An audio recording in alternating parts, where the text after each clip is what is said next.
नमस्कार दोस्तों, मैं हूं दीपेश सर। स्वागत है आपका मेरे यूट्यूब चैनल कॉमर्स शाला में।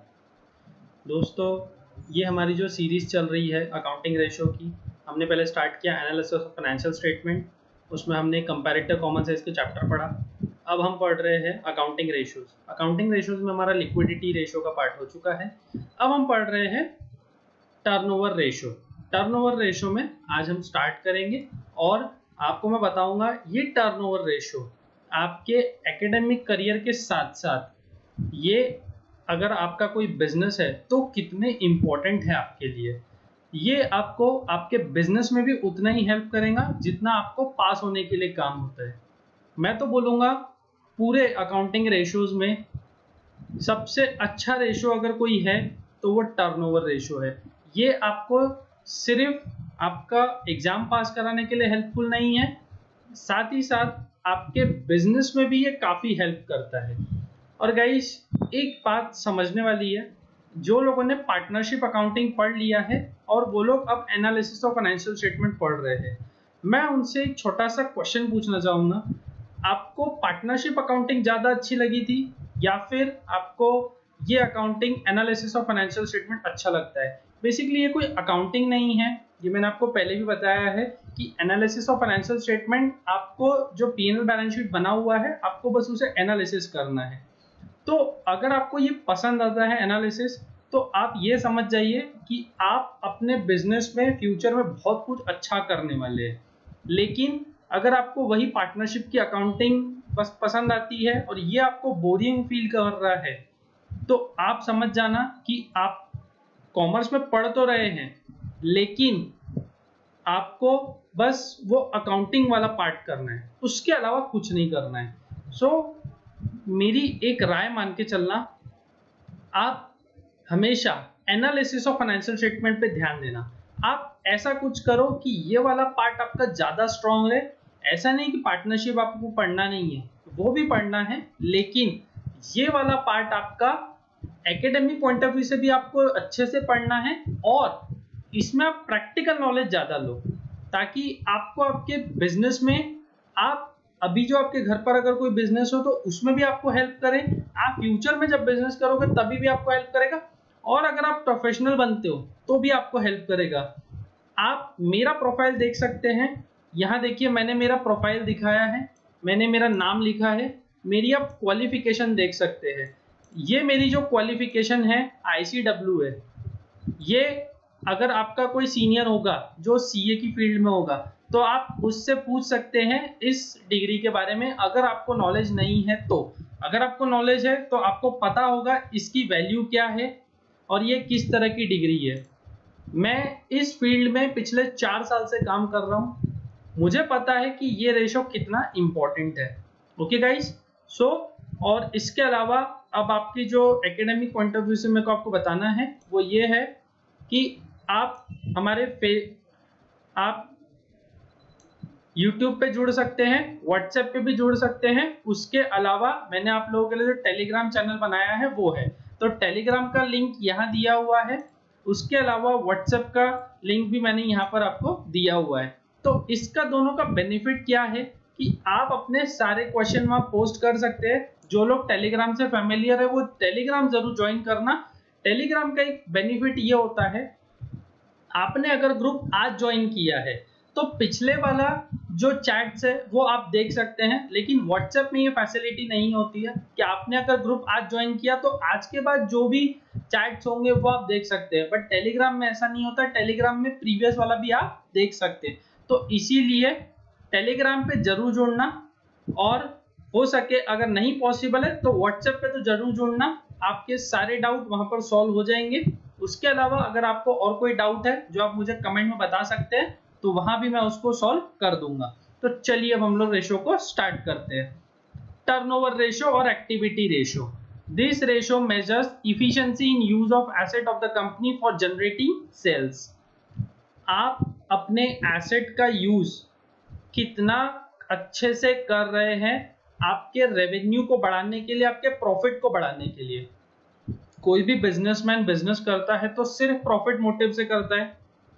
तो आप अपने एसेट का कितना प्रॉपर यूटिलाइजेशन कर रहे हैं वो आपको ये रेशोज बताएंगे। इस रेशो से आपको समझ में आ जाता है, ये रेशो कि आपको बता देंगे कि आप कितना अच्छा बिजनेस कर रहे हैं, और अगर आपके बिजनेस में कोई गलतियां हैं तो ये रेशो जब आपके कम आते हैं तो आपको समझ में आता है कि मेरे बिजनेस में कुछ ऐसे काम हो रहे हैं जिसकी वजह से मेरा सेल ग्रो नहीं हो पा रहा, तो आपको वो बढ़ाने पड़ते हैं। ओके गाइस, तो वहां चेंजेस जो करने हैं वो ये रेशोज बताते हैं। इसमें आते हैं 4 रेशो। पहला है इन्वेंट्री टर्नओवर रेशो, जिसको हम बोलते हैं स्टॉक टर्नओवर रेशो। दूसरा है ट्रेड रिसीवेबल टर्नओवर रेशो, जिसको हम बोलते हैं डेटर्स टर्नओवर रेशो। तीसरा है ट्रेड पेबल टर्नओवर रेशो, जिसको हम बोलते हैं क्रेडिटर्स टर्नओवर रेशो।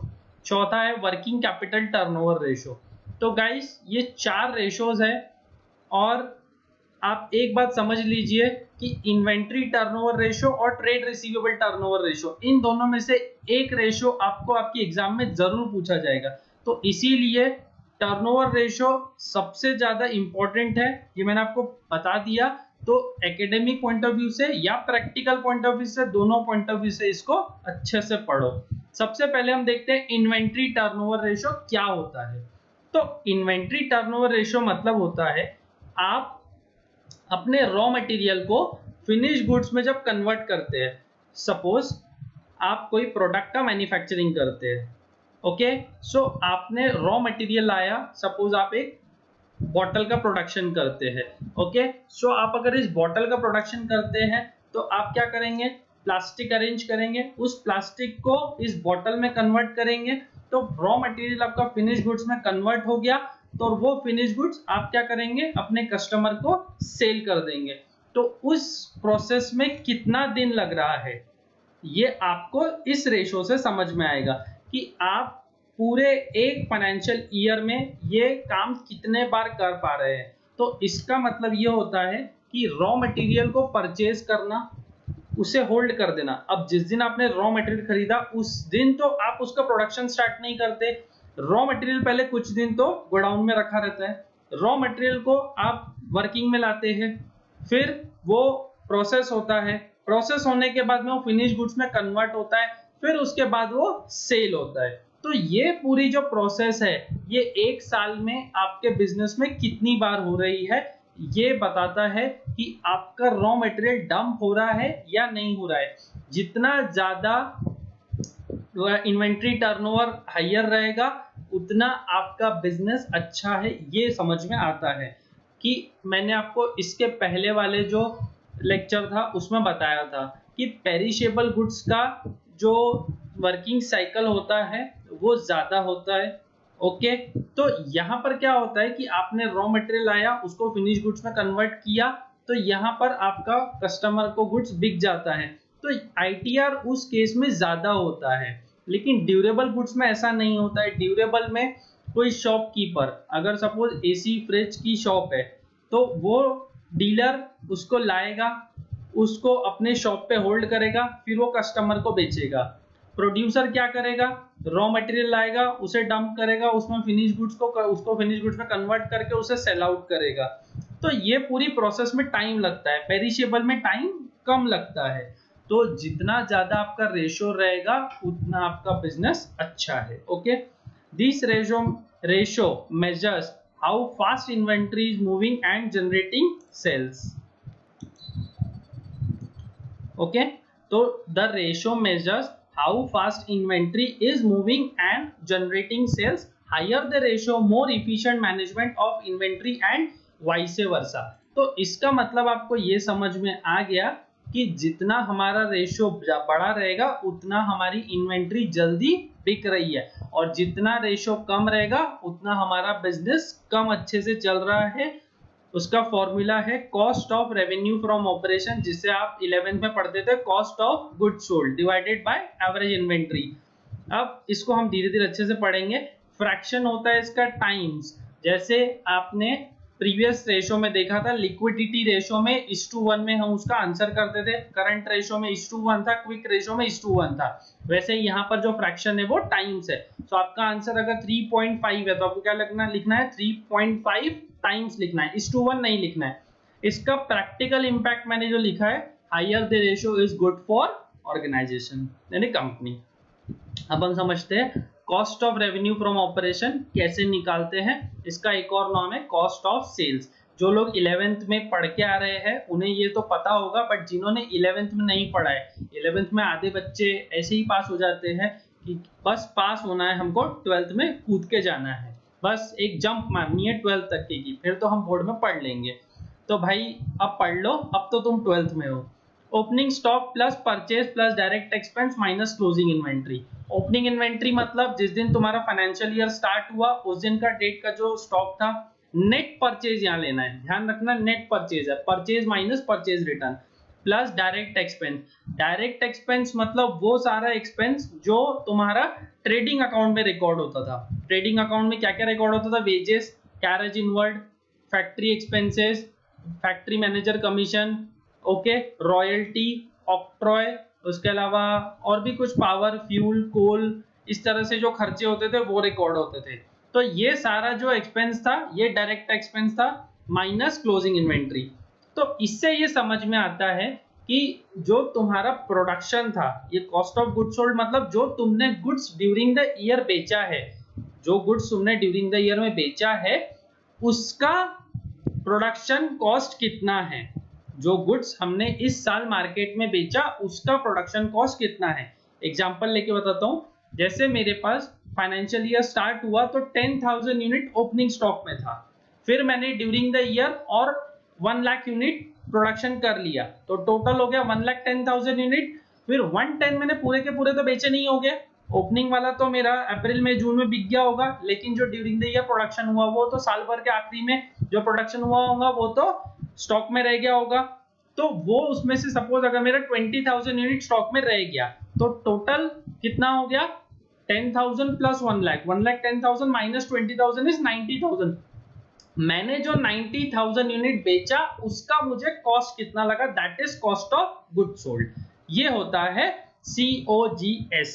उसके नाम में ही तुमको समझ में आ रहा होगा, कॉस्ट ऑफ गुड्स सोल्ड। जो तुमने आइटम बेचा उसकी कॉस्ट, जो आइटम तुमने ड्यूरिंग द ईयर में बेचा उसका कॉस्ट, तो वो होता है तुम्हारा कॉस्ट ऑफ गुड्स सोल्ड। इसका दूसरा फॉर्मूला है total net sales divided by gross minus gross profit. तो टोटल नेट सेल्स का मतलब होता है जितना तुमने सेल किया उसमें से सेल रिटर्न माइनस करने के बाद की जो फिगर आती है उसमें से तुम जीपी माइनस करोगे तो भी तुम्हारा COGS निकल जाएगा। सेल्स माइनस जीपी करने से कॉस्ट ऑफ गुड्स सोल्ड आता है, ये मैं तुमको आगे दिखाऊंगा फॉर्मूला से करके।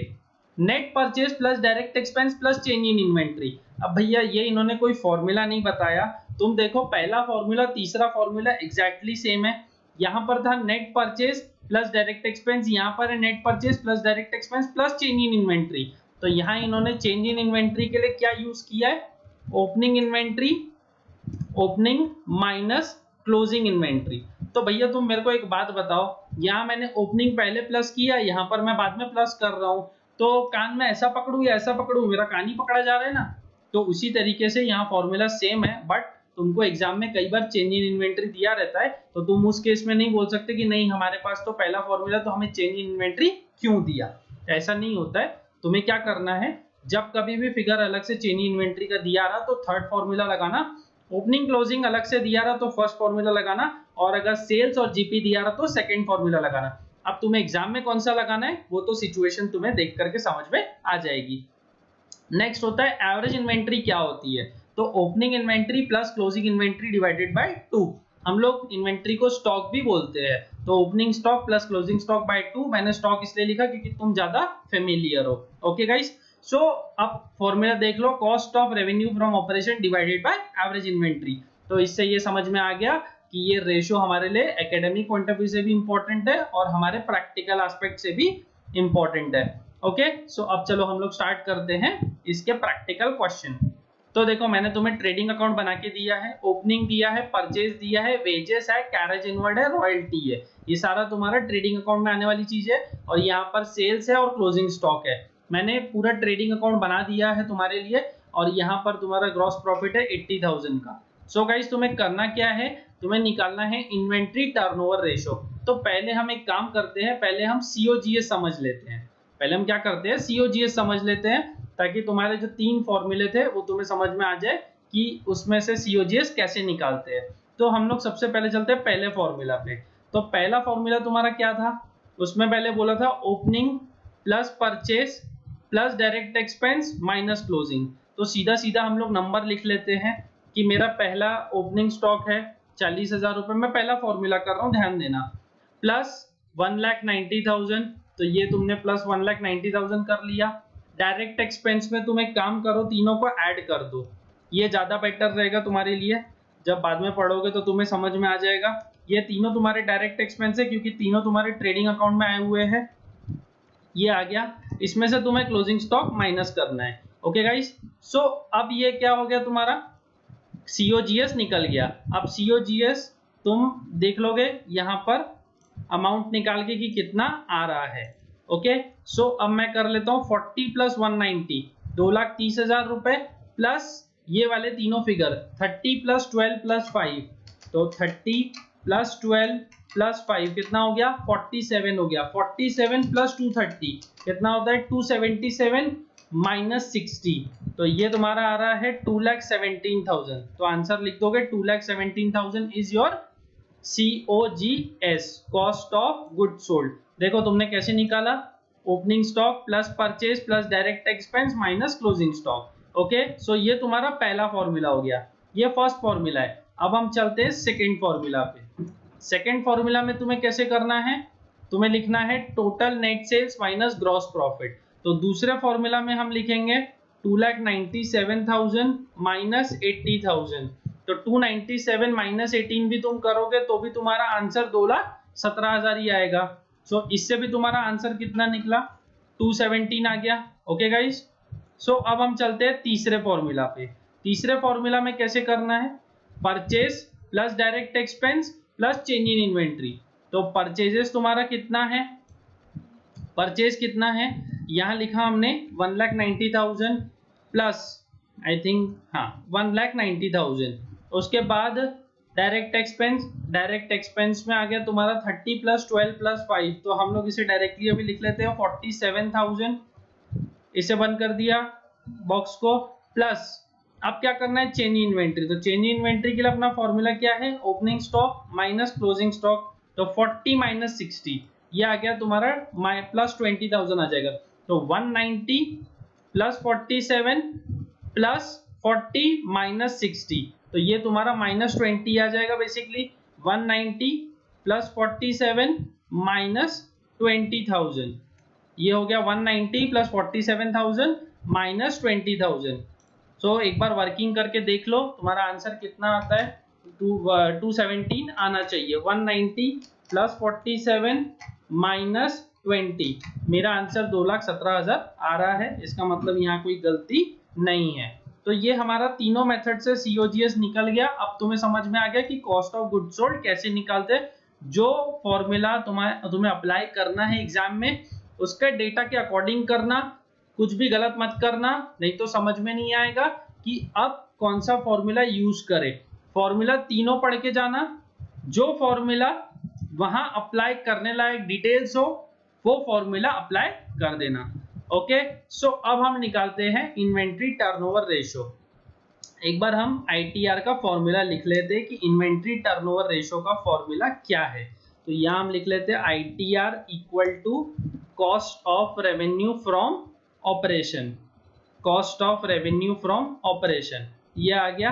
तुम्हें पूरा लिखना है, तुम्हें ऐसे शॉर्टकट नहीं यूज करने हैं। Cost of revenue from operation divided by average inventory, तो हम यहाँ पर इसको लिख लेते हैं average inventory, average inventory. Okay, so अब इसके बाद में हम इसमें नंबर पुट करेंगे, ये आ गया आपका एवरेज इन्वेंट्री। अब यहाँ पर हमने क्या लिखा है, कॉस्ट ऑफ गुड सोल्ड तो निकाल लिया, तो ये तुम्हारा आंसर आ गया 2,17,000 रुपए। ये मैं तुमको फिर एक बार ऐसे दिखा देता हूँ, 2,17,000 रुपए।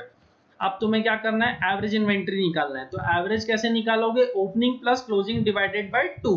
तो ओपनिंग कितना है 40,000 और क्लोजिंग कितना है 60,000। तो 40 प्लस 60 कितना होता है, 1 लाख होता है। 1 lakh divided by 2, answer is 50,000। तो तुम्हारा आंसर आ रहा है 217 डिवाइडेड बाय 50, ये आंसर आएगा 4.34। तो तुम्हें 4.34 क्या लिखना है, 1 मत लिख देना। अब यहाँ पर क्या फ्रैक्शन में यूज करना है, टाइम्स यूज करना है। मैंने इसलिए तुम्हें बताया था कि 4 जो भी आंसर आएगा वो तुम्हें टाइम्स में यूज करना है। अगर क्वेश्चन नहीं समझा हो तो वीडियो को फिर से बैक से देख लो जहां से क्वेश्चन स्टार्ट हुआ है, नहीं तो फिर आगे के जब हार्ड क्वेश्चन आएंगे तो फिर तुम कर नहीं पाओगे।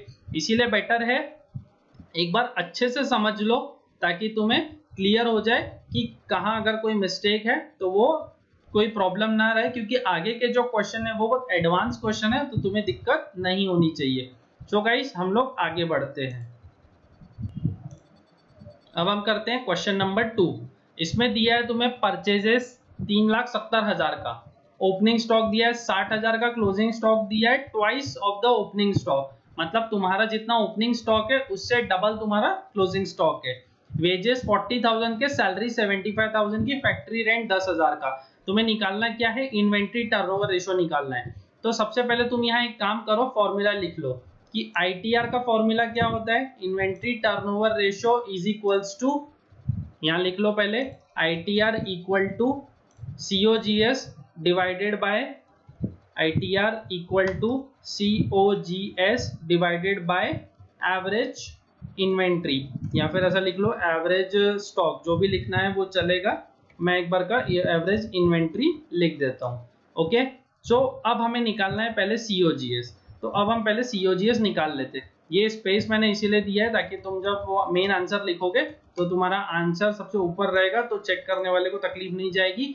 ये बात मैंने तुम्हें पहले वीडियो में बता दिया था, जब फर्स्ट वीडियो अपलोड किया था तभी मैंने तुम्हें समझा दिया था कि प्रेजेंटेशन कैसे देना है। अगर वीडियो नहीं देखा था तो अच्छे से देख लो वो, ताकि तुम्हें बहुत हेल्प करेगा। देखो क्या होता है, तुम अगर कोई आंसर, मेन आंसर अगर तुमने नीचे लिखा और ऊपर सारा वर्किंग दे दिया तो उससे चेक करने वाले को ये समझ में नहीं आता कि तुम्हारा मेन आंसर कहीं छुप गया है क्या।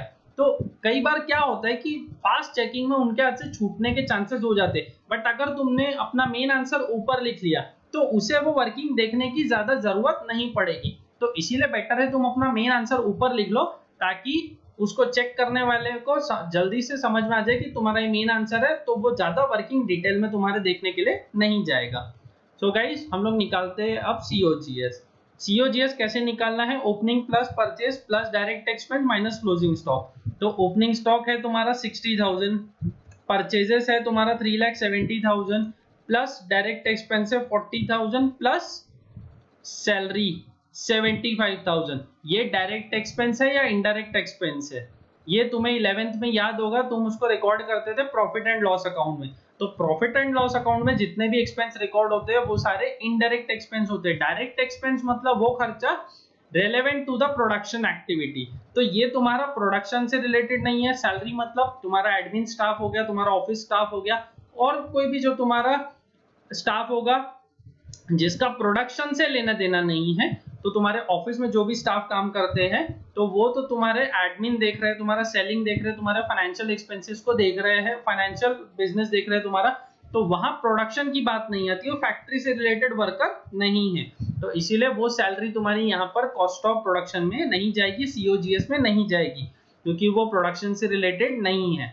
और यहाँ पर तुम्हारा फैक्ट्री रेंट, तो फैक्ट्री रेंट को हम रिकॉर्ड कर लेते हैं, minus closing stock. Closing stock तुम्हें कितना लिखना है, 60,000 इंटू 2, तो ये आ गया तुम्हारा 1,20,000। एक बार वर्किंग करके देख लो कि आंसर कितना आ रहा है। 60 plus 370 is 4,30,000 plus 40 plus 10 50,000 minus 1,20,000, तो मेरा आंसर आ रहा है 3,60,000। तुम एक बार अपना चेक कर लो कि 3,60,000 आ रहा है क्या।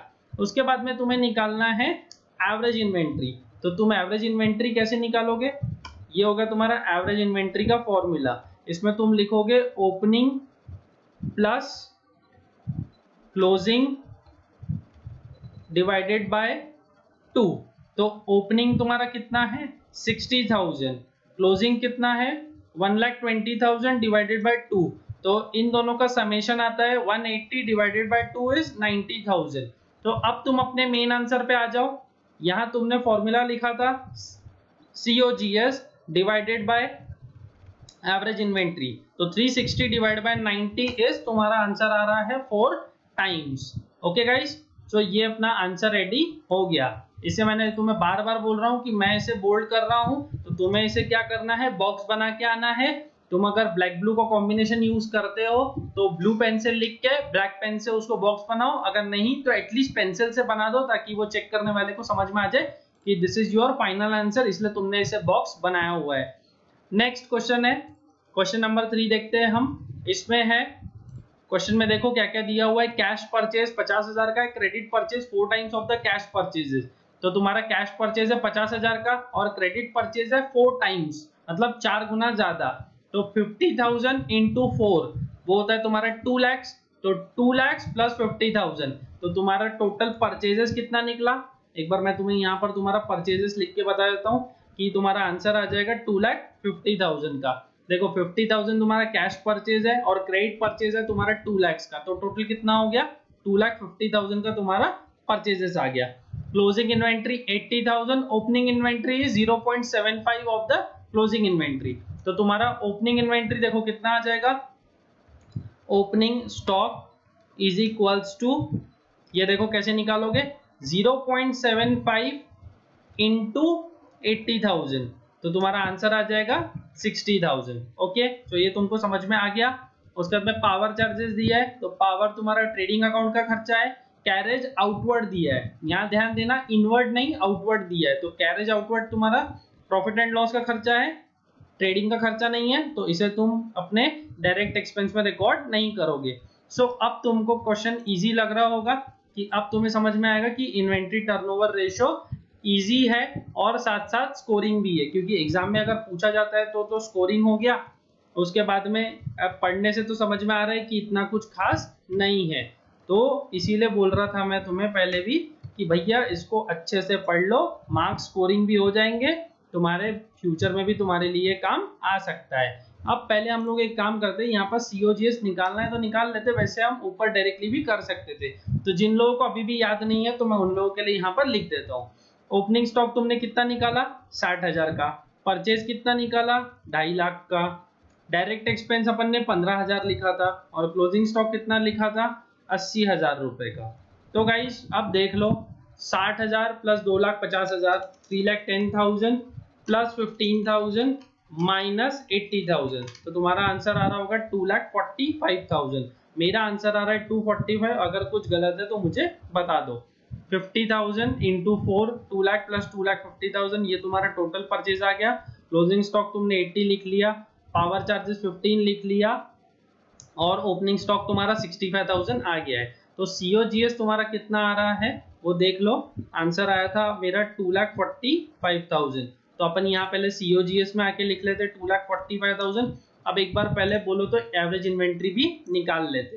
तो एवरेज कैसे निकालना है, average equal to opening plus closing by 2। तो तुम्हारा ओपनिंग कितना है, 80,000 प्लस 60,000 डिवाइडेड बाय 2, तो ये आंसर आएगा तुम्हारा 140/2, तुम्हारा आंसर आ जाएगा 70,000। तो यहाँ डायरेक्टली लिख लो 70,000, 245 डिवाइडेड बाय 70, तुम्हारा आंसर आएगा 3.5 टाइम्स। इसको इस/1 में मत लिखना, टाइम्स में लिख दो इसे। और अब मैं इसको बोल्ड कर रहा हूँ, तुम क्या करोगे, इसे बॉक्स बना के पेंसिल से या ब्लैक पेन से, जैसा भी तुम्हें बॉक्स बनाना है, बट ये दिखा देना ताकि समझ में आ जाए चेक करने वालों कि तुम्हारा आंसर ये वाला फाइनल आंसर है। ओके गाइस, सो अब मेरा लास्ट क्वेश्चन आज के लिए, इसके बाद हम लोग जो एडवांस लेवल के क्वेश्चन है वो नेक्स्ट क्लास में करेंगे, और नेक्स्ट क्लास में मैं तुमको एक ऐसा फॉर्मूला बताऊंगा जो तुम्हें इन्वेंट्री टर्नओवर रेशो में 2 रेशो में काम आएगा। तो इसीलिए नेक्स्ट क्लास को जरूर देखना। अगर अभी तक के चैनल सब्सक्राइब नहीं किया है तो तुमको नेक्स्ट वीडियो तो मिलेगा नहीं, तो भैया चैनल सब्सक्राइब कर लो ताकि तुमको न्यू वीडियो मिल सके। और अकाउंटिंग रेशो जो मैं इस वीडियो में तुमको इतना डिटेल समझा रहा हूँ, मैंने इसके पहले भी वीडियो जो बनाए हैं वो डिटेल्ड बनाए हैं, और अब भी जितने चैप्टर के वीडियो बनाऊंगा सारे डिटेल्ड बनाऊंगा। तो भैया चैनल भी सब्सक्राइब करना, और अगर वीडियो पसंद आए तो लाइक करना, कुछ अगर कमेंट लगता है, कुछ सजेशन लगता है तो मुझे कमेंट करके बताना। और अब हम लोग नया क्वेश्चन करते हैं। देखो गाइस, तो अब ये क्वेश्चन हम लोग पढ़ना स्टार्ट करते हैं। कुछ लोग ट्राई करना कि ये क्वेश्चन खुद से करो, वीडियो को स्टॉप कर लो और पहले क्वेश्चन सॉल्व कर लो, उसके बाद मेरे आंसर से अपना आंसर मैच कर लेना। जिन लोगों को अभी भी डाउट जा रहा है मैं उन लोगों के लिए क्वेश्चन करा देता हूँ। Opening inventory 1,50,000, closing inventory 2 lakh, तो तुम्हारा एवरेज निकल जाएगा 150 प्लस 2 इज 350 डिवाइड बाय 2 175। तो तुमको अब धीरे धीरे समझ में आ रहा होगा। आईटीआर 4 टाइम्स दिया है भैया तुमको, इसमें एवरेज इन्वेंट्री निकल गया और क्या निकल गया तुम्हारा आईटीआर दे दिया है, तुम्हारा सीओजीएस तुम्हें निकालना पड़ सकता है। डायरेक्ट एक्सपेंस दिया है 1,20,000 का, तुम्हें परचेज निकालना है, थोड़ा तकलीफ वाला क्वेश्चन है ये तो। चलो ठीक है, तुम ट्राई करो, जिनको जम रहा है वो ट्राई करो, जिनको नहीं जम रहा है वो मेरे साथ करो। लेकिन अगर जिनको है लग रहा है कि मुझे जम जाएगा, क्या होगा, क्वेश्चन गलत ही होगा ना, मैंने तो सारी स्टेप बताई हुई है, मैं तो फिर भी अच्छे से डिटेल बताऊंगा ताकि तुम्हारा आंसर गलत भी हो तो भी तुम उसको फिर से देख सको कि भैया मेरी गलती कहां पर हुई है। तो एक काम करो, वीडियो को स्टॉप कर लो, अब तुम अपना आंसर निकाल के फिर मेरे आंसर से वेरीफाई करना, मैंने तुम्हें सारी स्टेप बताई हुई है। ओके, तो हम लोग अब देखते हैं कि कैसे निकालते हैं इसे। ITR equal to COGS divided by average inventory, ये अपन पहले फॉर्मूला लिख लेते हैं। ओके, सो अब हम लोग इसके वर्किंग पे आ जाते हैं कि भैया इसकी वर्किंग कैसे करनी है। तो ये वर्किंग हम लोग यहाँ से करना शुरू करते हैं। चलो सबसे पहले स्टार्ट करते हैं। तुम्हें क्या निकालना है, ओपनिंग क्लोजिंग दिया हुआ है, एवरेज निकालना है। तो अब एवरेज के लिए हम लोग एक काम करते हैं, वो उतना पूरा फॉर्मूला नहीं लिखते, बस एग्जाम में तुम लोग लिख लेना, अभी लिखने की जरूरत नहीं है। उसके बाद तुम्हें ITR दिया हुआ है, तो एक काम करते हैं, यहाँ से हम पहले COGS निकाल लेते हैं। इससे हमारा हेल्प क्या हो जाएगा कि हमें COGS मिल जाएगा, तो हम परचेजेस इजीली निकाल सकेंगे फॉर्मूला में पुट करके। ओके, सो ITR तुम्हारा कितना दिया हुआ है, 4 दिया है, तुम्हारा COGS दिया हुआ नहीं है, तो तुम COGS लिख लो डिवाइडेड बाय एवरेज इन्वेंट्री 1,75,000। तो मुझे आंसर बताओ कितना आ रहा है। तुम एक काम करो, तुम्हें COGS निकालना है तो एवरेज में ITR को मल्टीप्लाई करो। देखो क्या करोगे, एवरेज इंटू ITR करोगे तो तुम्हारा COGS आएगा, तो 175 इंटू 4 कर लो, तो आंसर आएगा 7 लाख रुपीज। मेरा तो 7 लाख आ रहा है। ओके, तो तुम्हारा भी 7 लाख ही आएगा। मेरा कैल्सी तुम्हारा कैल्सी अलग अलग नहीं हो सकता। ओके, तो कैल्सी की कंपनी अलग हो सकती है, जो एल्गोरिदम है वो तो सेम ही होगा, तो वो क्या सोच रहे हो उसमें इतना। चलो अब तुम्हारे पास COGS आ गया, डायरेक्ट एक्सपेंस दिया है, ओपनिंग दिया है, क्लोजिंग दिया है। अपने दिमाग को थोड़ा सा चलाओ और सोचो कि तुम परचेज कैसे निकालोगे। तुम्हारे ऊपर मैंने 3 फॉर्मूले दिया ना, 3 फॉर्मूले दिए हुए हैं, उसमें से एक फॉर्मूला तुम्हें काम आएगा, पहला कि दूसरा या तीसरा। देखो एक फॉर्मूला तो तुम्हें काम नहीं आने वाला दूसरा नंबर का, क्योंकि तुम्हारे पास सेल्स और जीपी दोनों नहीं है, तो इसको तो सीधा कट कर दो। पहले तीसरे में से कोई काम आएगा। कुछ लोग बोल रहे हैं पहला, कुछ लोग बोल रहे हैं तीसरा, तो भैया तुम दोनों यूज कर सकते हो, पहला करो, ज्यादा इजी है।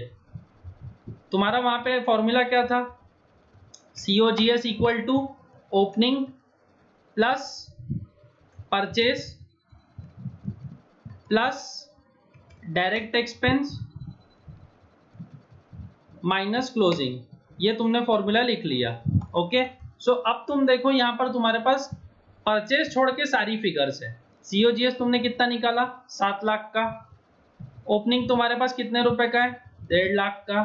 परचेज तुम्हारे पास है नहीं, तो इसको अपन X लिख लेते हैं। प्लस डायरेक्ट एक्सपेंस कितना है तुम्हारा, 1,20,000 का। क्लोजिंग स्टॉक कितने का है तुम्हारा, 2 लाख रुपए का। तो अब तुम एक काम करो, ये X को लेफ्ट साइड में लेके जाओ, बाकी सारे नंबर को राइट साइड में लेके आओ, तो तुम्हारा आंसर आ जाएगा। फिर भी मैं जिन लोगों को नहीं समझ रहा है उनको और सिंप्लीफाई करके बता देता हूँ। 7 लाख इक्वल टू 1,50,000 प्लस 1,20,000 कितना होता है, 270 माइनस 2 लाख, तो कितना आ गया तुम्हारा 70,000। ओके, तो ये 70,000 आ गया तुम्हारा, तो यहाँ पर लिख लोगे तुम 70,000 प्लस X, तो अब तुम्हारा X लेफ्ट साइड में चला जाएगा, तो तुम्हारा आंसर कितना आ जाएगा, 6,30,000। ओके, सो अब यहाँ तो एकदम बेसिक मैथ्स था, मैंने तुम्हें करवा दिया, ये आ गया तुम्हारा परचेजेस। समझ में आ गया, नहीं समझ में आ रहा तो एक बार वीडियो को फिर से देखो, थोड़ा सा बैक जाओ और तुम्हें समझ में आ जाएगा कि यहाँ वाला परचेजेस तुम्हारा कैसे निकला। और एक बार ध्यान रखना, इस तरह के क्वेश्चन तुम्हें आते हैं एग्जाम में। हाँ, इस तरह के क्वेश्चन तुम्हें आते हैं, जैसे मैंने तुम्हें वर्ड प्रॉब्लम बना के दिया है इसी तरीके से क्वेश्चन तुम्हें पूछे जाते हैं। तो इसमें तुम्हें एक फॉर्मूला दिया रहेगा, एक तुम्हें वर्ड प्रॉब्लम दिया रहेगा, उसमें तुम्हें 2-3 फॉर्मूला दिए रहते हैं कि इनमें से कोई भी 2 कर लो, या 4 दिया रहता है कोई भी 3 कर लो। तो इस तरीके से क्वेश्चन पूछा जाता है, ज्यादा हार्ड नहीं है, थोड़ा सा प्रैक्टिस लगेगा और कुछ भी नहीं चाहिए। अगर अपने चैप्टर को स्ट्रॉन्ग बनाना है तो ये तो तुम्हें उतना तो करना पड़ेगा। तुम कोई 5th स्टैंडर्ड के बच्चे नहीं हो जो तुम्हें रेडीमेड सब कुछ लाके दिया जाएगा, तुम्हें थोड़ी तो प्रैक्टिस करनी पड़ेगी। सो गाइस, अब अपन वीडियो को एंड करते हैं। और अब भी तुमसे मैं बोल देता हूँ कि टेलीग्राम और व्हाट्सएप को ज्वाइन करो। अगर नहीं ज्वाइन किया है, जो लोग टेलीग्राम जानते हैं वो टेलीग्राम ज्वाइन करो, जो नहीं जानते हैं वो व्हाट्सएप ज्वाइन करो। अपने सारे डाउट्स भेजो ताकि तुम्हारे डाउट दूसरे स्टूडेंट तक पहुंचे और दूसरे स्टूडेंट्स के डाउट तुम तक पहुंचे, ताकि तुम्हें समझ में आए कि हाँ, मुझे जो डाउट आया वो कैसे सॉल्व करना है, और जो किसी और को डाउट आता है वो अगर तुम सॉल्व करोगे तो तुम्हें भी लगेगा मुझे चैप्टर अच्छे से आ रहा है। सो गाइस, अब चलो वीडियो को एंड करते हैं। और एक बार लास्ट में फिर बोलूंगा, चैनल को सब्सक्राइब करना। अगला वीडियो तभी मिलेगा जब तक तुम उस बेल को बजाओगे नहीं। तो बेल बजा दो, घंटा बजा दो, ताकि तुम्हें नया वीडियो मिले। और अगर वीडियो अच्छा लगा तो लाइक करना और अपने दोस्तों को भी दो, ताकि वो भी अकाउंटिंग रेशियो को सीख सके। ओके गाइस, तो मिलते हैं नेक्स्ट वीडियो में, तब तक के लिए